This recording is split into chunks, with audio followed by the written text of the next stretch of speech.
السلام عليكم. سميتي زينب. اليوم غادي نحكي لكم قصتي.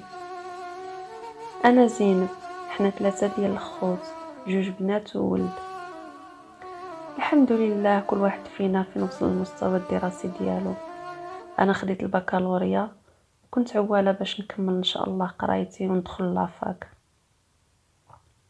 هادشي اللي كنت عواله ندير، حتى الوالدين ديالي هادشي اللي بغاوني ندير، ولكن ما كتبش الله.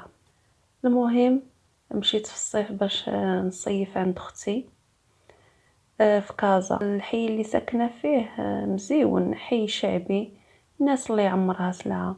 علاقتها مزيانه مع جيرانها.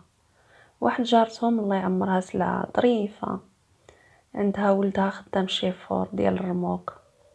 ما كانش كيعمر بزاف في كازا، كان دايما مسافر، دايما شاد الطريق، كان كيجي لدارهم غير من السيمانه لسيمانه. وفي ديك السيمانه اللي جا فيها شافني عند اختي. واحد النهار كنت خارجه نتسخر وشافني، جا بغا يهضر معايا، ما عطيتوش وقت. المهم عرفني انني بنت جيرانهم، وانني جايه من مدينه اخرى وجايه لتما غير في الصيف. عرفني انني بنت عائله محترمه، الحمد لله زوينه بزاف، وطويله وبيضه وشعري رطب وطويل. كان جمالي نقمه عليا اكثر ما هو نعمه. كنت دايما اللي كيشوفني كيثق فيا وما كيبغيش يتفك مني. مهم عجبت السيد بزاف، وقالها لمو، قالت له راها بنت عائله، بنت الله يعمرها سلعه، وعائلتها الله يعمر لهم الدار، وما شاء الله البنت عليها آية في الجمال، يتمناها اي واحد، ولا كتبها لك ربي ولدي راه سعداتك. المهم حتى مو عجبتها بزاف وبغاتني لولدها، يعني غير لقات ولدها هضر فيا فرحت وبغات. هضروا مع اختي وهضروا معايا، قالوا لي شنو بغيتي، زعما شنو قررتي، واش بغيتي ولا لا. المهم قلت لها اختي راه عجبني ولد الله يعمرها سلعه. ويوا وقالت لنا اختي الله يسخر لكم. عيطوا لدارنا، عيطوا للوالد ديالي، عيطت لهم اختي، عاودت لهم كل شيء، قالوا لهم مرحبا بهم، فوقاش ما بغاو يجيو مرحبا.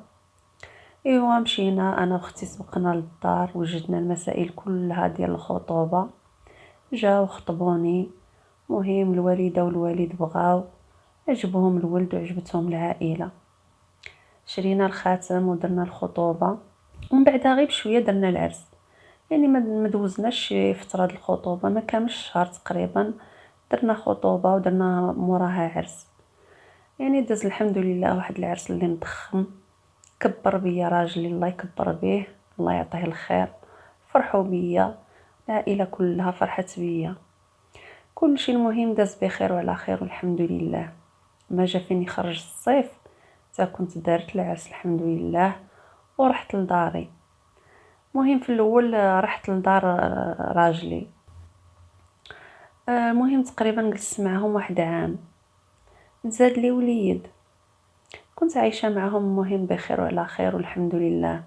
غير مره راكم عارفين كيوقعوا شي مشاكل مع العجوزه ومع العائله راكم عارفين.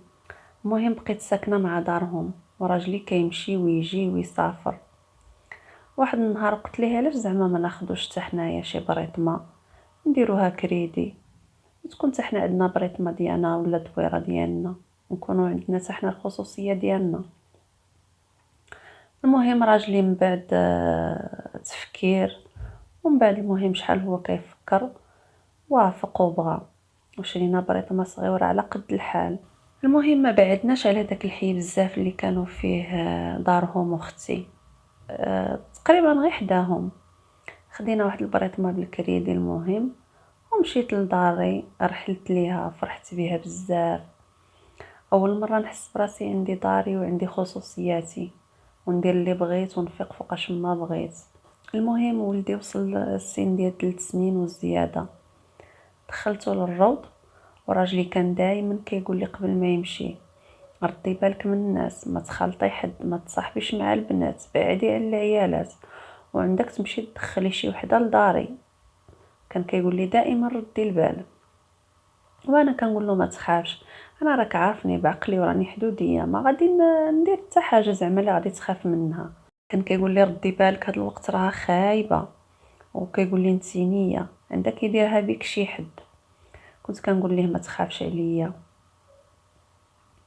المهم بقينا هكاك، راجلي كيسافر وانا كنبقى في داري، كندي ولدي للروض، ومره مره كنمشي لدارهم وعند اختي. دازت الايام ومشات ايام، من بعد بقيت كنخرج كنلاحظ شي واحد المهم دائما كيبقى يتبعني ولاصقني، كيبقى يبغي يهضر معايا. المهم انا درت فيه شحال من مره درت فيه، وكنقول له بعد مني، وقلت له راني مزوجه وعندي وليد، كيشوف الوليد معايا. المهم شحال من مره غوتت عليه ودرت له الشوهه وكنقول له بعد مني، وعطيني اتساع والو ما بغاش يبعد مني. فين ما مشيت كنلقاه قدامي، فين ما مشيت كنلقاه مورايا. مرضني، عييت كنهرب منه، عييت نغوت عليه ونقول له بعد مني، راه عندي ولد ومزوجه والو والو. فين ما مشيت كنلقاه قدامي، ولا بحال خيالي. ما قديتش نقولها لراجلي، خفت نمشي نوض الصداع، خفت نمشي ضربه ولا شي حاجه ويمشي يقتلو ويدخل عليه للحبس وندير راسي المشاكل وراجلي. المهم بقيت هكاك، فين ما كنمشي كنلقاه قدامي وانا كنبعد منه. واحد النهار مشيت للجرده، المهم بقيت جالسه شويه، جلست واحد البنت حدايا، بقينا كنهضروا. هاد البنت كبيبره شويه. المهم هضرنا انا وياها، هضرت معايا هي الاولى، قالت لي السلام، قلت لها عليكم السلام. المهم جبدت معايا الهضره، قالت لي سميتها، قلت لها حتى انا سميتي. بقات كتهضر معايا، قالت لي راني ساكنه غير في داك الدرب اللي مورايا، انا الدرب اللي ساكنه فيه انا ساكنه هي مورايا. بقات كتنعت لي بحال هكا وتهضر معايا، لقيت فعلا انها ساكنه في داك الدرب مورايا. قالت لي راني كنبيع داكشي ديال المكياج والبرودويات ديال الشعر والوجه، داكشي ديال واحد الشركه. وقالت لي الا بغيتي تاخدي شي حاجه من عندي مرحبا، قالت لي غادي ندير معاك مزيان. المهم بقات كتهضر معايا وانا كنهضر معاها، تعارفنا مزيان، بقينا مجمعين انا وياها، تقرب يظلم الحال. المهم ضنا مشينا بحالنا، وقالت لي انا نعت لك الدار مزيان، الا بغيتي شي حاجه نصايب معاك. قالت لي اجي عندي نوريك الكتالوج، ولا بغيتي نبقاو نخرجوا انا وياك نخرجوا ونتوانسوا ونبقاو نخرجوا انا وياك ونديروها معرفه، راني غادي نديرك بحال اختي. المهم انا ما ديتهاش في هضرتها، قلت ما غاديش نولي نتلاقاها مره اخرى، ولا تلاقيتها نبقى نقول لها السلام السلام والله يجعل البركه. دازت شي 3 ايام وانا نلقاها في الدرب، تلاقيتها في راس الدرب، سلمت عليا، قالت لي فين ساكنه انتي؟ انا ما عرفت باش تبليت، ما عرفتش كي ندير نقول لها راه، ما عرفتش كي ندير نكذب عليها وحشمت منها.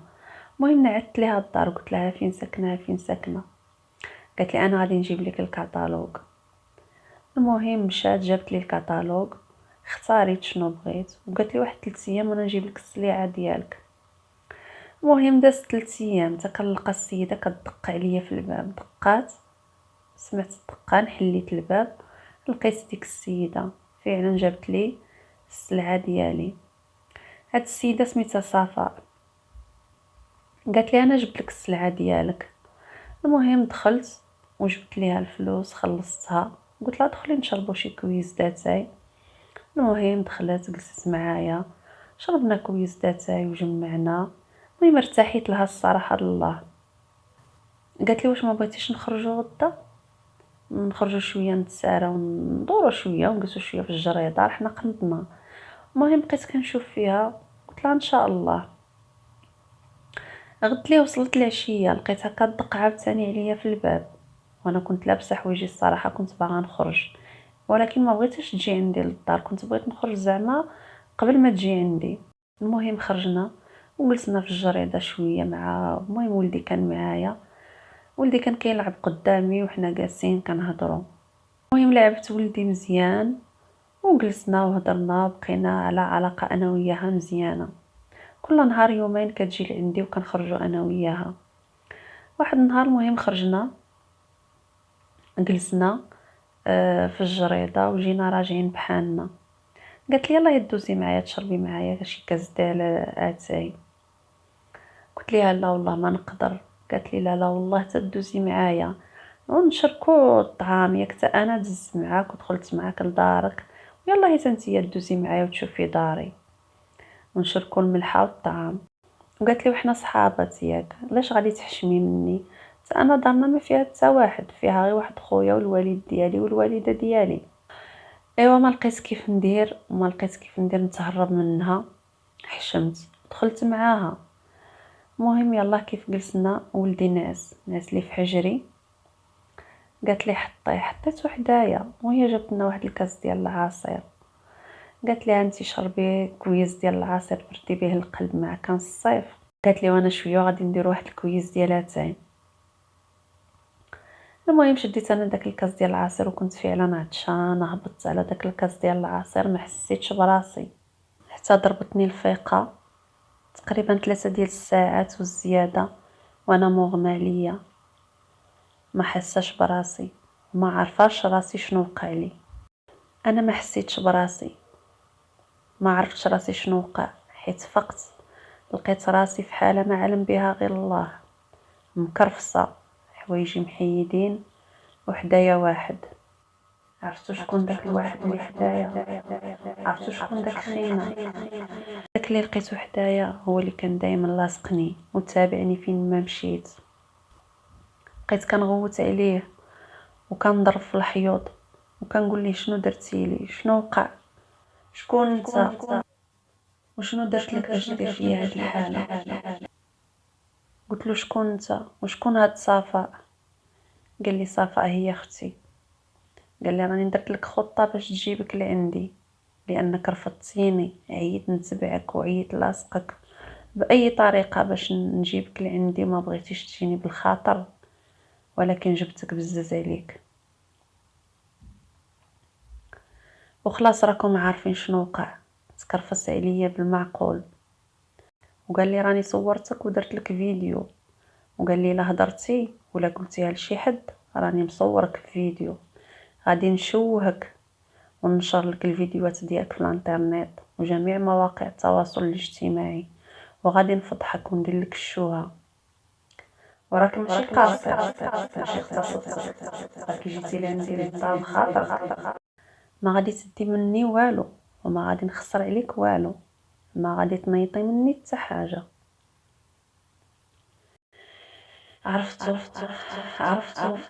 لقيت الموت نوض في ديك اللحظه، لقيت الارض ندخل فيها، بقيت غير كنبكي ونغوت والدنيا ضاقت بيا.